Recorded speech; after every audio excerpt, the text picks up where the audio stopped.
Type the words proof of time travel into any search engine and you'll get some pretty lame results. You'll probably get to see an old clip from a Charlie Chaplin movie where a woman walks along with her hand covering her ear and everybody swears blind that she's talking on a mobile phone. But think about it, how could she have got a decent reception when there were no masts around? But there is a device that most of us own that could be called a time machine. A camera. For example, think of an old photograph that you might have, maybe that was taken decades ago, maybe even of your family members. When they were having their photograph taken, they looked directly into the lens of a camera. They had no idea, though, who would be looking back at them from the other side.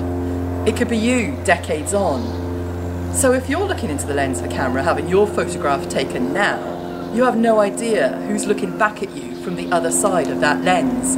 It could be your grandchildren, your great-grandchildren, or it could be millions and millions of people looking at you, your image, on the internet.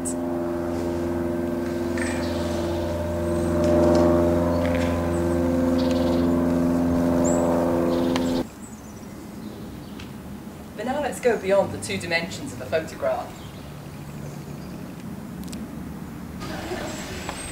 Of course, you're looking at me on a flat screen, so you're seeing me in 2 dimensions. You're seeing width, you're seeing height. But your brain knows that there are 3 dimensions and that I exist in those 3 dimensions. I also exist, there is depth, and your brain can tell that. But of course, there is a 4th dimension that I exist in, and that's the one that we're interested in, the dimension of time. Take a look at these medieval stones that give this medieval alleyway its name. It used to be called Pinchbelly Alley because these stones jut out, or used to jut out, much, much further. So in medieval times, when these stones jutted halfway across the alleyway, people rushing back and forth to get in and out of town would have had to dodge out of the way of each other. Whoa.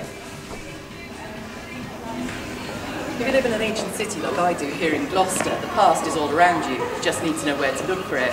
For example, on the street, markings show where medieval houses used to stand, and shops.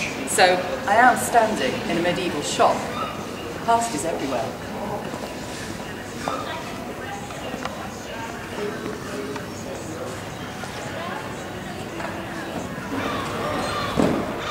Of course, in the past, people had a much better idea of how to leave a lasting memory of themselves behind. Nowadays, we tend to disappear into dust and ashes. Of course, there are other ways that you can leave a lingering memory so that your words can still be heard long after you've gone. But it'd be kind of crass of me to mention that right now, wouldn't it?